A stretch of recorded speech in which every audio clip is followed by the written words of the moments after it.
형제님 기도 말씀처럼 이어지는 룻기 말씀을 통해서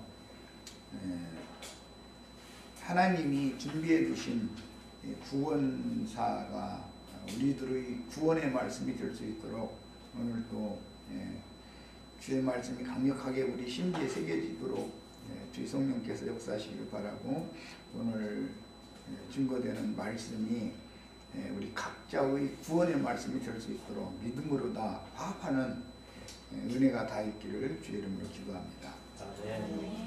아멘. 아멘.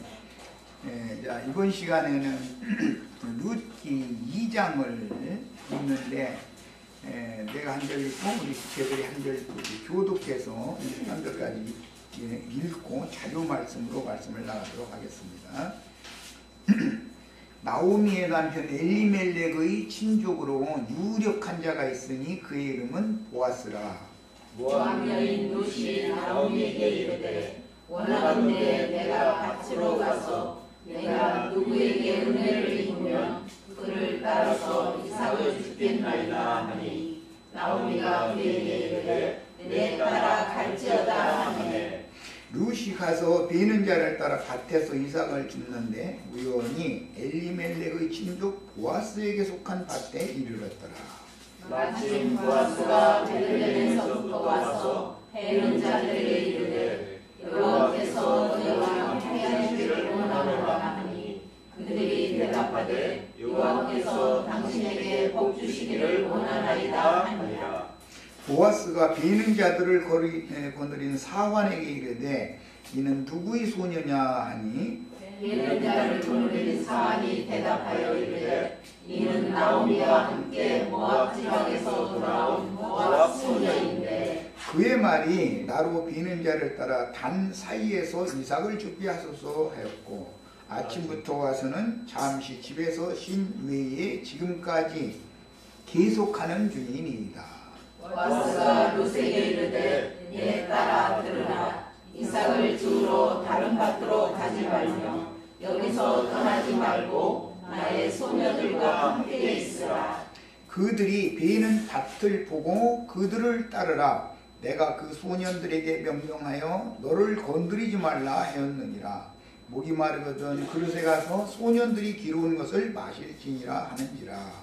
룻이 엎드려 얼굴을 땅에 대고 절하며 그에게 이르되, 나는 이방 여인이거늘 당신이 어찌하여 내게 은혜를 베푸시며 나를 돌보시나이까 하니, 보아스가 그에게 대답하여 이르되 네 남편이 죽은 후로 네가 시어머니에게 행한 모든 것과 네 부모와 고국을 떠나 전에 알지 못하던 백성에게로 온 일이 내게 분명히 알려졌느니라.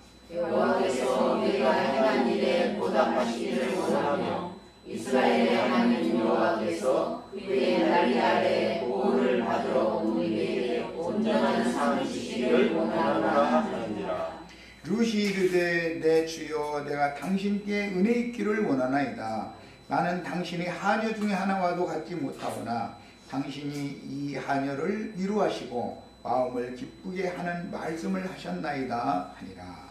식사할 때 보아스가 룻에게 이르되 이리로 와서 떡을 먹으며 내 떡 조각을 쇠에 찍으라 하므로 룻이 곡식 빼는 자 곁에 앉으니 그가 볶은 곡식을 주매 룻이 배불리 먹고 나갔더라.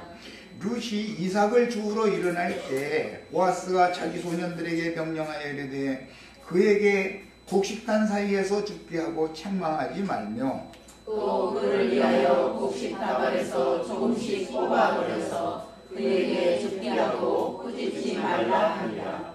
룻이 밭에서 저녁까지 죽고 그 주운 것을 떠니 보리가 한 네밭쯤 되는지라. 그것을 가지고 성읍에 들어가서 시어머니에게 그 주운 것을 보이고 그가 배불리 먹고 남긴 것을 내어 시어머니에게 드리매, 시어머니가 그에게 이르되 오늘 어디서 주었느냐 어디서 일을 하였느냐 너를 돌본 자에게 복이 있기를 원하노라 하니, 룻이 누구에게서 일했는지를 시어머니에게 알게 하여 이르되 오늘 일하게 한 사람의 이름은 보아스니이다 하는지라.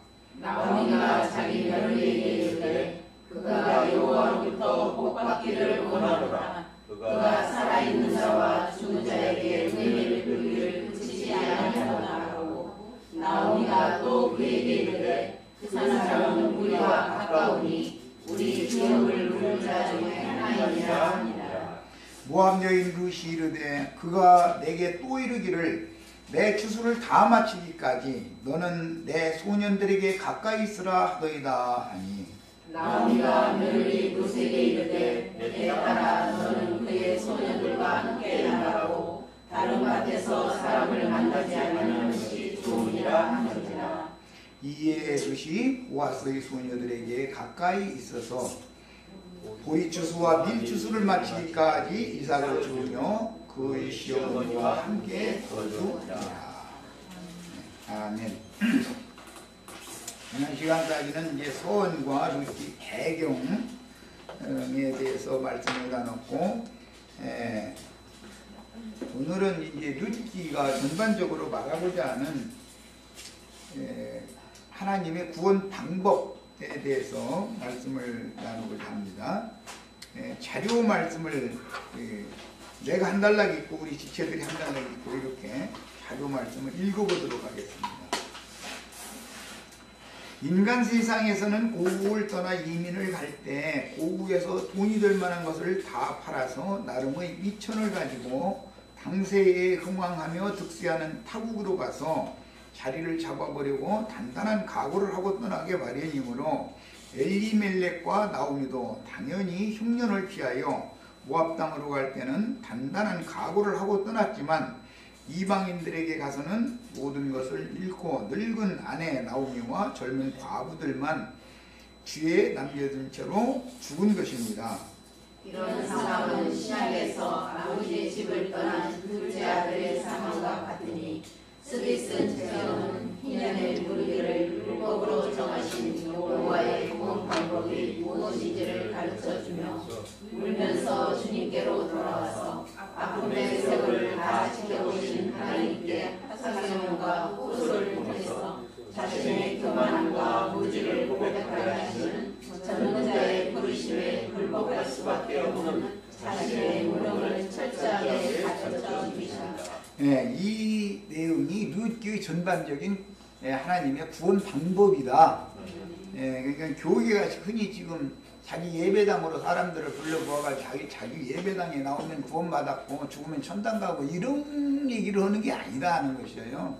구원이라고 하는 것이 하나님이 정하신 하나님의 방법대로 하시는 것이지 인간들의 어떤 생각하는 것과 같이 그렇게 구원하시는 것이 아니다. 이제 기본적으로는 이것을 오늘 말씀을 나누고자 합니다. 엘리멜렉 가문이 경험한 이런 배경은 범죄한 아담 이후로 매 세대에 반복되는 그림자이니 그럼 매 세대마다 반복되는 거예요. 엘리멜렉 그 가문은 좀 대표적인 이야기죠. 말하자면 하나님의 구원 방법은 이렇다. 이걸 말하고자 해서 대표성을 가지고 이렇게 된 거예요. 성경은 지난 일요일 날도 내가 강조해서 말씀드렸지만 언제든지 복수의 개념을 가지고 있는 단수로 뭐 구원의 날도 구원의 날들이라는 용어의 원래는 그리고 짐승 때 뭐 1260일인데도 그 날에는 이렇게 단수로 말하자면 사실은 복수가 거기에 함유되어 있다. 이런 거 늘 셈족의 언어 관습은 머리사상 이것이 아주 철두철미합니다. 그 대표성이 늘 성경에는 기록되어 있다. 모든 문제 다 그래요. 그러니까 성경을 해석할 때는 그런 개념을 가지고 읽으셔야 되는 거예요. 룻기 얘기가 바로 이제 그래야 매 세대에 구원이 필요한 모든 사람들의 얘기다 이게 적용이 돼야 되는 얘기죠. 자, 대표적인 것이 이제 가인 이야기부터 창세기에 나오니까 인용을 가인 이야기를 인용을 자주 했어요. 창세기 4장 13절로 15절 가인이 여호와께 고하되 내 죄의 벌이 너무 중하여 견딜 수 없나이다. 가인의 죄벌은 아벨의 피를 흘린 죄값을 스스로 물어내야 하는 형벌이다. 하나님의 형벌이다. 이것은 가인은 죄를 갑절로 죄를 진 사람에게 내리진 형벌 얘기죠. 자, 주께서 오늘 나를 이 지면에서 쫓아내시온즉 내가 주의 낯을 배우지 못하리니, 형벌 중에 가장 큰 형벌이 하나님의 면전에서 쫓겨나는 것이고 하나님의 얼굴을 볼 수 없게 되는 것이다. 이것이 영원한 죽음이라고 그러죠. 이제 둘째 사망이라고 그러죠. 야, 내가 땅에서 피하며 유리하는 자가 될지라. 가인이 주의 면전에서 쫓겨나는 그날은 이 생에서의 징벌의 날이요 주의 낯을 볼 수 없다는 뜻은 하나님의 보호와 공급이 끊어졌다는 뜻입니다. 가인이 피하여 다니는 땅은 노땅으로서 핏값을 찾는 보수자, 아벨의 핏값을 찾는 자라고 그러면 아벨의 아버지 아담이야 되겠죠. 가인도 아담이 아버지인데 결국은 아버지가 자식에게 원한을 갚아야 되는 지금 문제가 얽혀진 상황이잖아요. 상황을 보자면 이런 배경을 잘 마음에 담아두셔야 되겠어요. 원수를 갚는 아버지는 율법 하나님을 상징하는 거예요. 그러나 이제 7번 절하면서 예물을 갖다 바쳐가면서 땅에 대고 7번 절을 하면 용서를 해주는 하나님은 신약의 은혜의 하나님인 것이죠. 예수님을 상징하는 것이죠. 하나님이 두 하나님이 있다. 성경 기본적으로 아버지는 둘이 있다 이거예요. 정죄 심판하는 아버지가 있고 정죄 심판 아래에 있는 사람이 뉘우치고 돌아와서 회개하면 용서해주는 하나님이 계신데, 하나님이 그렇다고 두 분이라는 말이냐? 그 말은 아니다. 이게. 하나님은 말씀이지만 말씀의 양면성을 말한다. 이제 이런 말이에요. 자, 그 다음에 내가 땅에서 피하며 유리하는 자가 될지라. 유리한다는 건 정치 없는 사람이 하는 얘기죠. 나그네들이지. 가인이 주의 면전에서 쫓겨나는 그날은 이생에서 받는 징벌의 날이고 주의 낯을 볼 수 없다. 이것은 하나님의 보호와 공급이 끊어졌다라는 뜻이에요. 그러니까 이것은 육신적인 음식이나 뭐 육신적인 어떤 보호나 이런 것을 의미하는 말보다는 영적인 영혼의 보호자, 영혼의 공급자가 가인과 관계성을 끊어 단절했다. 그런 뜻이다. 이것이 둘째 사망인 것이죠. 그러니까 가인은 노땅에 가서 성을 쌓고 자기 스스로 보호를 받아야 되니까 외적의 침입으로부터, 그래서 성을 쌓고 거기서 생력 번성하고, 가인은 세상적인 표현으로 하면 출세를 한 거죠. 이제 성공을 했으니까. 성공하면 안 돌아온다는 것이 문제죠. 이게 문제죠. 이제. 자, 성경에서 이 고살자를 5살자인지 고살자인지 알지도 못하지만 어쨌든 근족이 피를 흘리면 근족에 가서 그 원한을 갚아줘야 되는 게 율법이니까, 율법은 뭐 피는 피, 목숨은 목숨, 눈은 눈, 이는 이, 뭐 이렇게 갚아야 되는 거기 때문에 그 율법 말씀과 7번씩 이런 번씩 7번이라도 용서를 해준다는 말씀과는 완전히 대별되는 얘기인 것이죠. 그런데 하나님의 말씀은 양면성을 말하는 것이지 하나님이 두 분이다라는 말은 아니에요, 사실은. 자, 이 핏값을 찾는 오수자를 고엘이라고 그러고, 피의 그 원한을 갚는 행위를 가알이라고 그런다. 이것은 충분히 히브리어에 대한 이해를 좀 하셔야 되겠어요. 고엘은 다시 사서 무르는 자라는 뜻. 신년의 특징이 팔았던 것을 5분 1의 값을 더 주고 되사는 것이죠. 그래서 무르는 거예요. 그 다음에 그런 개념 때문에 구속자라고도 번역을 하고, 복수자, 보복해주는 자라고도 문맥에 따라서 번역을 합니다. 이것은 명사, 고엘이라는 용어는 명사형이고, 무르는 행위는 가알이라고 해서 이것은 동사형이다.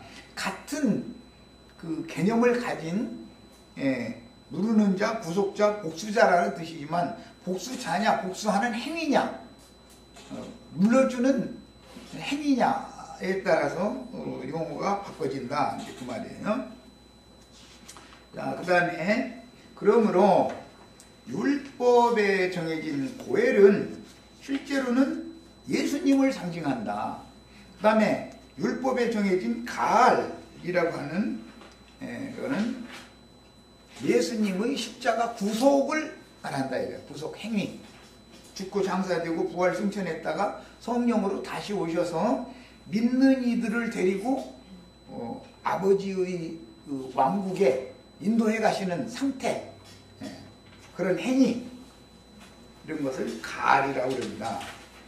그 다음에 가알은 인자 예수의 죽음과 장사와 부활 승천과 그 영의 재림으로 실현되며 교만하고 무지한 나는 반드시 나오미와 룻 같은 처지가 되어야만 자기를 부인하고 하늘아버지이시며 주님이시며 참 남편이신 그분 메시아를 만나서 구원을 얻을 수 있으니 이것은 인생의 실제적인 체험의 문제이지 신학이나 인간들의 이론 문제가 아니다. 지난 시간에 여기까지 했었어요. 자, 이제 가인이 무릇 나를 만나는 자가 나를 죽이겠나이다 라고 여호와 하나님께 두려움을 호소를 했죠. 그러니까 가인이 만나기를 두려워하는 자는 바로 고엘, 아벨의 근족이다 이거예요. 아벨이 피를 흘렸으니까 아벨 대신해서 원한을 갚아줘야 되는 사람인데 그때 당시는 아버지인 것이죠. 당연히 아담이죠. 그래서 복수자로서 아벨의 피값을 갚아주려고 추적하는 복수자요 아벨의 가장 가까운 근족인 여호와 하나님 자신이니 성경에서 강도 만난 자의 이웃은 예수님 자신이며 룻기에서는 베들레헴의 와스로 상징이 되었습니다.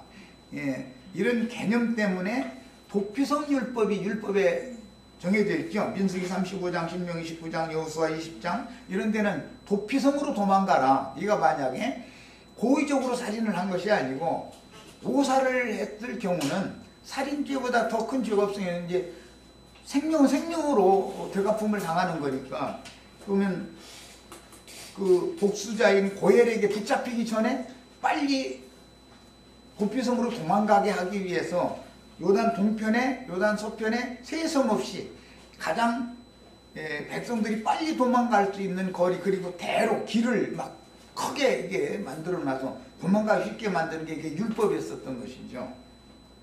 도피성에는 레위인들과 그때 당시의 대제사장이 실제로는 성전에서 거해야 되는데 도피성에 거하고 있단 말이야. 그 대제사장이 이제 순회를 하는 것이죠. 순회를 하면서 이제 다스리는 거예요. 그런데 그 당해 대제사장이 죽기 전에 나오면 복수자에게 잡히면 죽는 것이지만 대제사장이 죽기까지 그 성 안에 숨어 있어야 되는 것이죠.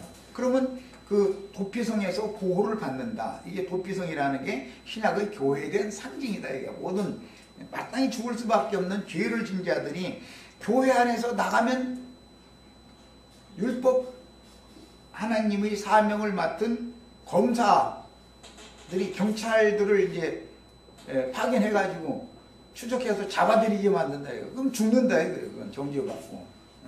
그러나 도피성 안에서 대제사장이 죽기까지, 이 말은 예수님이 오셔서 구속을 이루시기까지, 십자가에서 죽기까지는 교회 안에서 있어야 된다. 구약 율법에서는, 신약에서는 주님이 이제 반드시 두 번 죽게 되기 때문에 하나님의 말씀과 저희 가진 증거를 인하여 목배임을 받은 자들이 수가 채워질 때까지 그 증인들과 함께 주님을 믿는 교회에 함께 이생을 마칠 때까지 있어야 된다. 사실은 그 말이죠. 그러니까 교회를 통해서 구원을 받는다라는 것에 대한 이해가 너무 필요한 거예요. 지난번 어떤 형제들이 분란을 일으켰었던 것이 이 문제에 대해서 구원관이 너무 잘못되어 있었던 것이죠. 막 개인적으로 내가 뭐가 되는 자꾸 이쪽으로 하다 보니까 이제 그게 대부분이 속생명파라고 그러는 사람들의 영향을 받아서 그러는 건데, 그러다 보니까 완전히 종교인으로 빠져버린 것이죠. 내가 뭐가 되려면 도를 닦아야 되잖아요. 뭐 악한 거 안 봐야 되면 늘 눈 감고 살아야 되고 뭐 이래야 되잖아요. 그런데 눈 멀쩡하게 뜨고 말이에요. 세상에 욕심 있고 살고 있는데 이게 사실은 게 위선자 만드는 것이죠. 그래 종교인이 되는 거거든. 그런 방법이다. 안 되는 건데 그거는. 세상에서 악과 만나서 부대껴보고 서로 부딪혀보고 막 안고제비도 해보고 둥글기도 해보고 이렇게 한 데서 이겨야 된다는 것이지, 안 보고 안 듣고 막 안 만지고 이렇게 한다고 해서 그게 이기는 것이 아니다. 자기 스스로 뭘 되는 것을 성경이 말하는 게 아니다. 그래서 주님의 은혜와 보호가 있는 교회 생활을 통해서 여기서 양육받아서 온전케 되는 것이 구원인 것이지, 개인이 무슨 신령한 걸 막 나를 날마다 막 천년이 사기까지 막 못 박아서 뭐가 된다면 뭐 누구나 다 날마다 못만 먹다 끝내야죠. 그런데 무슨 단번에 딱 박혀서 죽어야 되는 것이지, 얼마나 안 죽으면 천년이 살 때까지 못을 박어. 그 말이 얼마나 안 맞는 말이에요 그게. 이건 너무 성경과는 안 맞는 말이에요. 이것은 자기를 부인하는 것은 뭔 계기가 하나님이 그런 계기를 주셔가지고 나라는 것은 아무리 발버둥 쳐도 가능이 없구나라는 것을 딱 깨달을 때 나를 부인하게 되는 것이거든요. 그래서 자기를 먼저 부인하는 것부터 이게 시작이 돼야 되는데 그 출발이 안 되다 보니까 옛사람으로도 뭘 자꾸 해보려고 자꾸 그러는 거예요. 나는 이미 끝난 사람이 돼버린 상태에서 부활돼야 되는 건데 이게 참 가르치기가 어려운 부분이에요. 이게 아주. 여호와께서 이제 가인에게 나를 만나는 자가 나를 죽이겠나이다. 그러니까 여호와께서 그에게 이르시되 그렇지 않다. 그 말은 하나님이 내가 보수자의 역할을 난 하지 않겠다라는 말과 같은 뜻이다. 하나님은 모든 인생들이 저주에 저주를 짊어지고 스스로의 힘으로는 물을 수 없는 죄값을 갚을 길이 없으므로 생명을 부지하기 위해 불안과 공포 속에 추적자의 눈을 피하여 도망하며 유리하는 가인을 측은히 여기시고 그를 위해서 대책을 세우셨으니 이것이 곧 부피성 주님의 몸된 교회. 예수님은 이걸 주막집이다 그랬죠. 강도 만난 자를 주막집에다가 데려다 줘서 주막집 주인한테 구비를 줘가면서 내가 다시 돌아올 때까지 잘 돌봐줘라 이렇게 부탁했다 그랬어요. 이 부피성에 관한 율법의 근원이 여기에서 나온 것이다. 그 다음에 가인을 죽이는 자는 이제 오히려 가인을 죽이면 벌을 7배나 받으리라. 가인은 절대 죽이면 안 된다라는 말 같은 뜻이죠. 그러니까 이게 이제 복음이죠. 마땅히 죽을 수밖에 없는 자인데 하나님은 죽이는 걸 원치 않는다. 지금 그 말이잖아요. 하나님은 가인이 살인을 저질렀다 해가지고서 너는 생명은 생명으로 갚아야 돼. 네 목숨 내놔. 이렇게 하는 분이 아니다라는 말이 지금 창세기 시작에서부터 복음이 여기에 깔려있다. 이게 복선적으로 심판의 말씀인 것 같은데 알고 보면 거기에는 그 내용 속에는 복음이 숨겨져 있다는 것이죠. 그 다음에 그리고 가인에게 이제 중요한 얘기가 나오는데 표를 주셨다. 이 표 이야기는 룻기 맨 나중에 이제 그 룻기 책 룻기가 아니고 진리의 기본 그 지식, 요즘 일요일날 나누는 그 말씀 맨 뒷부분에 그 표에 대해서 요즘에 아주 짐승표, 666표, 뭐 베리치 배관 하도 시끄럽고 해서 이 표에 대해서 이제 소상하게 메시지를 갖다 첨부를 시켰는데 그때 소상하게 나누도록 하겠습니다. 표를 죽을 수밖에 없는 가인에게 구원의 죽지 않을 표시를 지금 준 것이죠. 실제로는 죽일 수 없는 그 표를 가지고 있는 한은 죽지 않는 거니까. 그래서 누구에게든지 죽임을 면케하셨다. 죽을 수밖에 없는 자지만 살려놓는 방법이 이게 표를 맡겨놓은 거였었어요. 그래서 이제 계시록까지 쭉 이 표에 대해서 지금 암암리에 이렇게 성경이 흘러가고 있습니다. 자, 가인이 구원의 표를 가지고 도피성으로 빨리 도망하여 그곳에 머무는 한 그 누구도 가인을 죽일 수 없으며 도피성의 대제사장에게 안전하게 중보를 받고 있는 한 그의 생명은 그 누구도 건드릴 수가 없었습니다. 이것은 구약의 율법이죠. 예수님이 오셔서 죽기까지는 구약의 도피성이라는 곳에서 죄인은 보호를 받게 돼 있었다 이거예요. 율법이다 이거예요.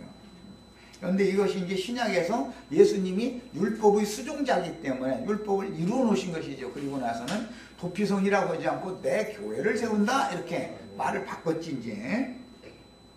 야, 이 말씀을 통해서 저주받은 인간의 죄 벌에 대한 심판과 그에 따른 고통이 무엇인지를 알 수 있으며 왜 하나님의 얼굴 앞에서 쫓겨난 모든 죄인들에게는 하나님의 율법 외에 또 다른 법인 그리스도의 율법, 모세를 통해서 주신 율법 외에 그리스도 율법으로 왜 하나님의 말씀을 변혁시켜야 되는지에 대한 암시가 그 율법 말씀 속에는 복음도 같이 복선적으로 깔려 있는 거다. 암시가 들어있습니다. 그래서 믿음의 법에 의한 구속, 고엘, 이것은 되사기, 다시 무르기, 속량, 덮어주다, 이런 여러 가지 문맥에 따라서 번역이 되는 용어입니다. 이것이 필요한지 분명하게 깨달을 수가 있습니다. 그러니까 사람은 그리스도 율법을 통해서나 구원을 받는 것이지 유대인의 율법을 통해서 구원받는 게 절대 아니다 이거야.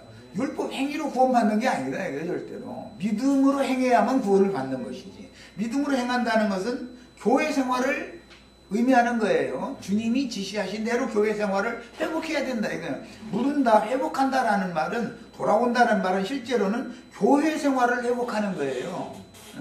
그리고 이제 이것이 경륜적으로 적용되는 것은 이스라엘 12지파가 신앙을 회복하는 문제다 이거예요.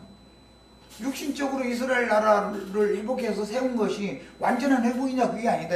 성경이 말하는 바는 신앙의 회복을 말한다. 영적 회복이 필요하다. 이스라엘 사람도. 그러기 위해서 전제 조건으로 육신적인 이스라엘 나라가 지금 회복이 되어 있는 것이죠. 그런데 그들이 이 복음을 받아들이지 않는 한은 하나님 보시기에는 하나님 나라로 회복된 상태는 아니죠. 세상 나라로 회복이 된 거지. 예수님이 오셨을 때도 이스라엘 12지파는 혈통적인 이스라엘 나라가 회복되는 것을 자꾸 추구했죠.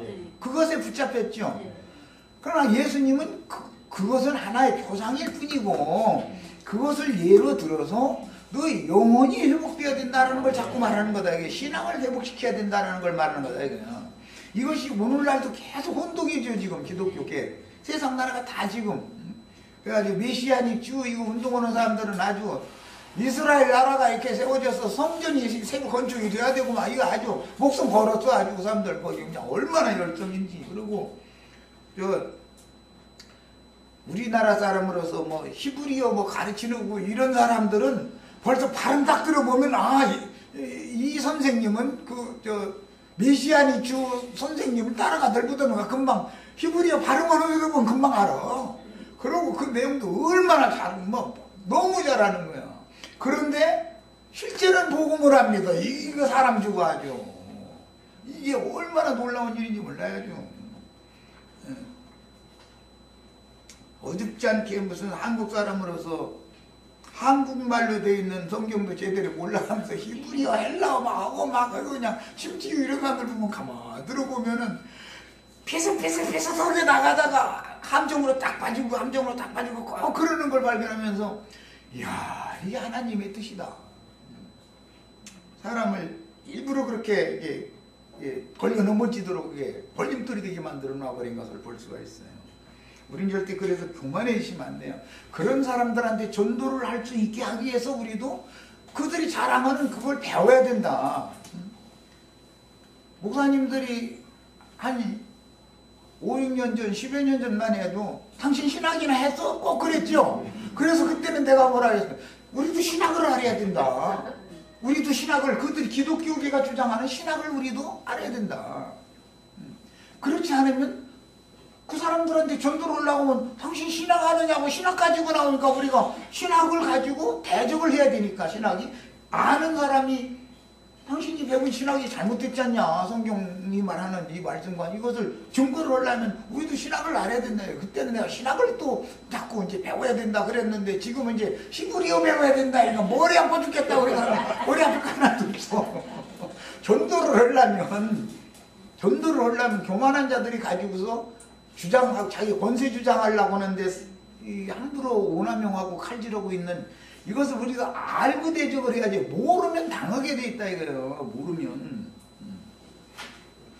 그 다음에 죄의 육신이 마귀에게 속아서 범죄를 행한 결과 그 마음밭을 갈아도 효력을 낼 수가 없도록 저주를 받았으며 그같이 2배의 저주받은 마음을 가진 가인의 후손들인 혈과 육에 거하는 죄의 종이 된 인류는 하나님의 보호를 받을 수 없고 선하신 형상의 영광 앞에 나갈 수 없고 죽음에 대한 공포로 그 마음에 안식이 없이 항상 추적자는 고엘이죠.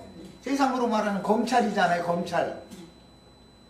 검찰에게 한번 뭔가 냄새 풍겨가지고 검찰이 한번 물으면 와요 안 와요? 해결 날 때까지 어차피 검찰이 냄새 한번 딱 맡았다 그러면은 법정에다 세우게 마련이에요.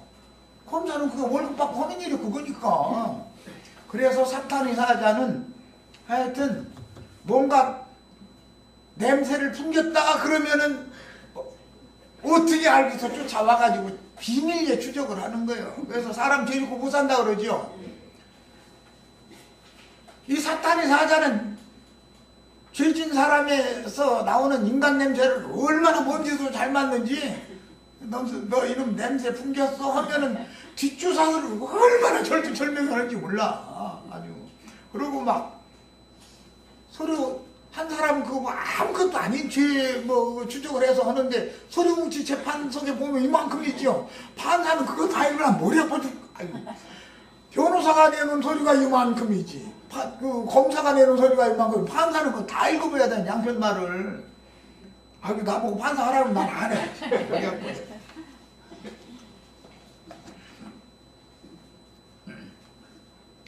그래서 고엘에게 쫓겨서 도망하며 유리하는 영혼이 되는 것임을 알 수가 있습니다. 이것이 죄의 상태다 이거예요. 하나님의 낯을 볼 수 없다는 뜻은 하나님의 보호를 받을 수 없고 하나님의 공급을 받을 수 없어서 진리의 말씀을 깨닫지 못하므로 생명길을 찾지 못하고 그 마음이 가려진 상태로 일생을 허무하게 보낼 것이라는 뜻이며 땅에서 피하며 유리한다 함은 목자 없는 가련한 양이 되어 안전한 바위 그늘을 찾아서 헤맬 수밖에 없는 인생을 살기 때문에 뭔가 죄를 지면 도망다니는 것은 안전한 숨을 처소를 찾기 마련이죠. 그래서 세상에서도 무슨 노동운동 뭐하다 쫓기면 꼭 절이나 큰 성당이나 이런 데로 가더만 그게 도피성이잖아. 도피성 그들로 보면은. 그래서 거기 가면은 또 세상 법에서도 경찰 군인 거기 못 들어가. 그 사람들이 총칼을 갖고 있는데 거기 못 들어가죠. 왜 거기를 함부로 들어가게 만들었다가는 그 위에 있는 지도자가 목달아나잖아요. 국민들이 저항해버리니까 이렇게 몰인정한 지도자를 우리는 원치 않는다 이렇게 나가버리니까 국민들이 그러면 민심이 위반될 가능성이 두려워서 총칼 든 군인이나 경찰 보고 거기 들어가서 그걸 끌어내 버리면 간단하잖아. 근데 그걸 못해. 그러면 그냥 막 사정하고 막 그런 거 보면은 세상의 오른편에 있는 사람들은 그까지 넘어가서 그냥 밟아버리고 말이야. 그냥 끌어내다가 그냥 중산시켜버리지 그러냐고 이러죠. 근데 그게 그런 게 아니에요. 하나님이 이 우주를 경영하는 이 능력은 너무너무 놀라워요. 하나님을 떠나 그 마음에 하나님 두기를 싫어하며 세상을 방황하는 모든 인생의 영혼은 바로 이런 상태이다. 내가 죄인이라는 의식이 없어서 그렇지 무뎌져 가지고 하나님 앞에 하나님이 파송한 검사에게 쫓기는 인생이 죄인의 삶이다 이거예요. 그게 모든 인생들은 실제적으로는 세상을 유리방황하며 사는 것이 그게 죄인의 모습이다 이거예요. 그걸 그래가면서도 내가 죄인이라는 의식이 없는 것이 이제 문제지 또 이거. 노동운동하다가 검찰의 손에 결국은 넘겨져야 되는 사람이 내가 죄인이라고 그래요? 난 잘못 없다고 그래요?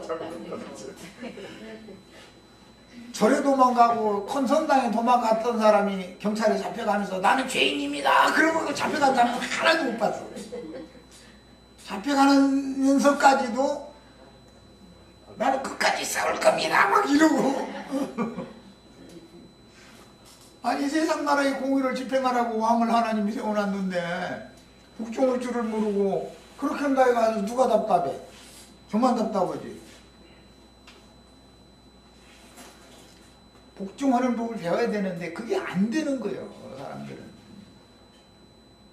그래서 이것은 이와 같이 성령의 은혜를 영원히 소멸하고 은혜를 회복하지 못하는 영혼 상태가 이생 너머로 연장되는 것. 이제는 구원의 여망이 이생 너머로 가면 없죠. 이런 복음을 전해줄 사람을 만날 수 없는 거지. 이생 너머에 가서는. 자, 이런 것을 영원한 멸망이다 이렇게 말하고, 다시는 구원의 여망이 없는 상태가 둘째 사망이다. 육신 안에 있을 때는 아무리 큰 죄를 범했을지라도 영적으로 예수의 이름으로 보내신 성령을 해방하고 대적하는 범죄를 저지르지 않은 한은 구원받을 길이 다 있는 거죠. 우리가 육신으로 살아있는 동안은. 그러나 이 생에 살아있을 때 아무리 전도를 해도 듣지 않고 이 생 너머로 가면 이제는 구원의 길이 영원히 끝나버린다 이거예요. 그래서 그건 보고 둘째 사망, 영원한 멸망 이렇게 표현을 하는 거예요. 영원한 멸망이라는 건 영원히 더 이상은 구원을 받을 여망이 없다, 그런 뜻이에요. 이 빛을 볼 수 있는 소망이 없는 것이죠. 하나님의 영광의 얼굴을 빛이라 그래요. 생명의 빛이다 그러는데 어둠에 잡힌 그 마음 상태로 어둠의 세계에 끌려가 버렸기 때문에 다시는 빛이신 하나님을 만날 수 없게 된다, 그런 말이죠. 이걸 영원한 멸망이다 그래요. 이처럼 곤고하고 지친 영혼들에게 기쁨의 소식인 희년의 나팔이 울렸으니 주 예수로 말미암아 시작된 신약 복음인데, 모든 곤고하고 지친 영혼들은 구원자 예수께로 나와서 그 품에 들어가 피곤하고 힘들었던 영혼의 머리를 기대고 그 마음에 참된 평화와 쉼을 얻게 하는 말씀이 전파된 것이요, 이것이 나팔소리다 그러죠. 천사들을 통해서 나팔을 불게 하신다. 주님이 다시 오실 때도 추수꾼들을 보내서 천사의 나팔소리와 함께 내가 다시 오겠다 이렇게 하셨죠. 언제나 주님은 매 세대에게 나팔 부는 종들을 보내는 거예요. 모든 세대에게. 그런데 이제 요즘에 아주 재밌는 어떤 친구가 한 사람이 요즘에 우리 사이트에 들어가지고 이러쿵저러쿵 하는 소리, 이제 자기가 그렇게 신뢰하는 어떤 인간이 이제 있으니까 물론 이제 사람의 위협당해서 그런 거지만, 예수님이 추수 한 번 했고 지금 자기가 신뢰하는 그 사람이 이제 추수를 한다 그래서, 그럼 그 중간에 신앙생활 잘하던 사람은 추수도 안 되고 뭐냐 그러면 그거 어떻게 되는 거냐 그랬더니 그냥 이런저런 얘기를 그냥 구구하고 그냥 그리고 너무 불쌍하잖아요. 그런데 그 사람이 생각하면 이 말을 못 알아듣는, 자기 말을 못 알아듣는 우리가 너무 불쌍하다는 생각을 다 있냔 말이에요. 이렇게 놀라운 거예요 이게 복음 비밀이라는 게. 그래서 자기가 그렇게 신봉하는 그 인간이 세상에 오기 전에 예수 믿다 죽은 사람들은 어떻게 되느냐 그랬더니 밤인데 무슨 놈의 추수가 하고 천국 봉사를 하느냐고 막 이래놨더만, 누구는 밤이지만 누구는 낮이죠. 그럼 이런 비밀을 몰라. 그러면서 저희만 잘한다고 그래. 그래서 내가 마가복음 4장 비유로 딱 주님 말씀 올려놓고, 야, 하나님의 말씀 씨로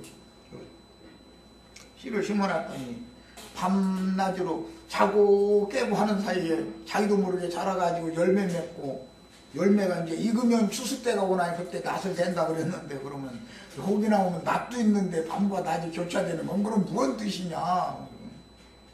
이만희 뭐라는 사람이 뭐 얘기가 부쩍 나와버렸네.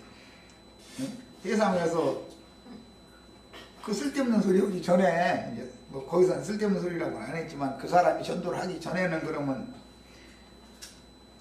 낫될 만한 익은 곡식이 하나도 없었었느냐, 그게 추수 때가 없었었다고 자꾸 그러니까, 그랬더니 대답을 않고서는, 거기에 대한 대답을 않고 요리조리 자꾸 딴소리만 하고, 그리고 보면 얼마나 사람들이 뭔가에 붙잡히면은 얼마나 참 본인이 어리석음에 지금 미혹당해가지고 사람을 추종하는 우상숭배자가 돼가지고 그러고 있다는 것에 대한 빛이 안 오는 거예요. 이만큼 다른 교훈에 한번 세뇌당해버리면은 구원받기가 그렇게 어려워져. 그것은 끝내 그 길로 가면 어떻게, 영적인 범죄이기 때문에 주께서 보내신 성령의 증거를 안 받아들이는 한은 그건 용서받을 수 없는 죄를 지금 범하고 있는 것이죠. 그런데 본인은 뭐 자신하고 뭐 이제 막 그냥 자기네들이 추구하는 그 천당이라는 데를, 뭐 천국이라는 데를 당연히 간다고도 않고, 뭐 여기 어디 여기 과천 거기에 뭐 이루어진다든지. 그래서 오늘 지금 와서 또 보고 나서 내가 이제, 그럼 이만희가 죽으면 어떻게 되냐, 내가 이렇게 질문을 해놨더니, 이만희 직설적으로 좀 대답 좀 해라. 이만희는 절대 안 죽는다 라든지, 이만희가 죽으면 추수도 끝난다 라든지, 뭐 둘 중에 하나 뭐냐 이러고 질문해놨는데 뭐라고 답변올지 좀 이따 좀 봐야 되겠어. 얼마나 어리석은 사람들이요. 이만희 못 만난 사람들은 그들 생각에는 구원 못 받는 거잖아요 지금.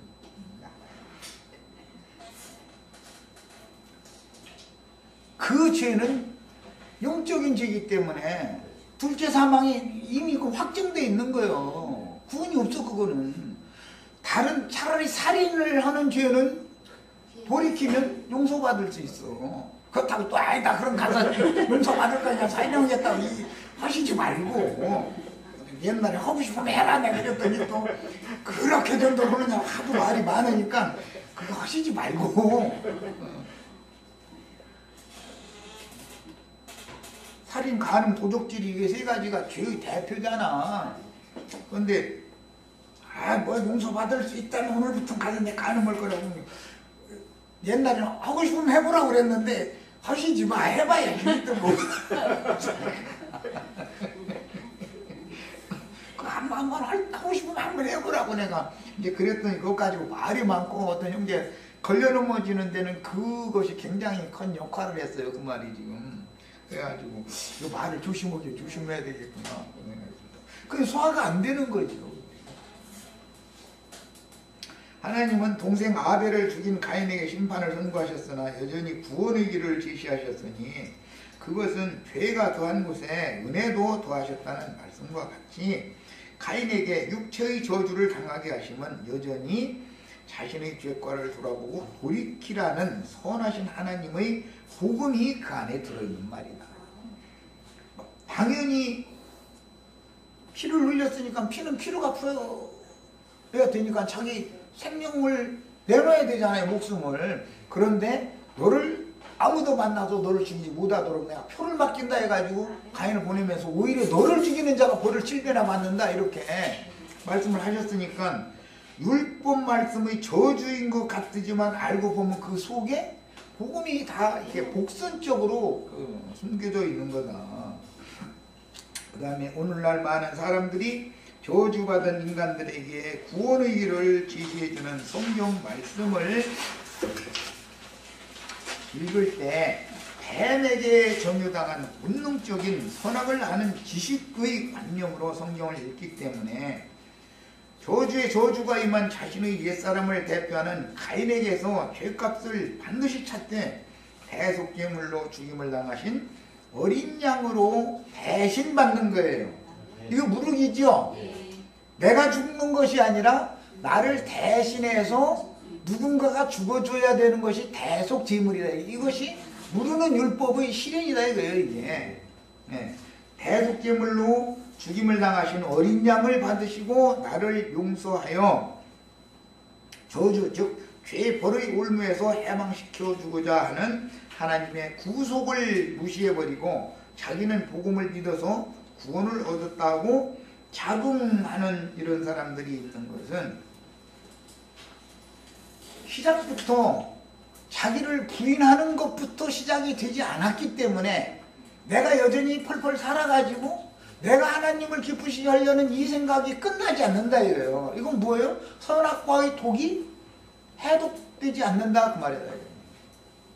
그래서 율법 외에 믿음의 법이라는 것이 필수적으로 요구되는 건데 두 번째 법만이 구원을 하는 것이고 율법이라고 하는 것은 믿음의 법으로 나아가는 과정에 그게 있어야 회개하니까 율법으로 종죄를 받아야 내가 죄인 줄 알고 돌이키니까 그래서 율법을 앞에다 주시는 것인데 목적은 율법을 주는 목적이 뭐냐 믿음의 법으로 돌아가서 너는 구원을 받으라 라는 것이 목적이지 율법으로 정죄받고 형벌받으라는 것이 목적은 아니다 이게 말씀이라는 거는 이것이 정말로 정확하게 이해가 꼭 되셔야 되겠어요. 오늘 첫 시간 여기까지 합니다.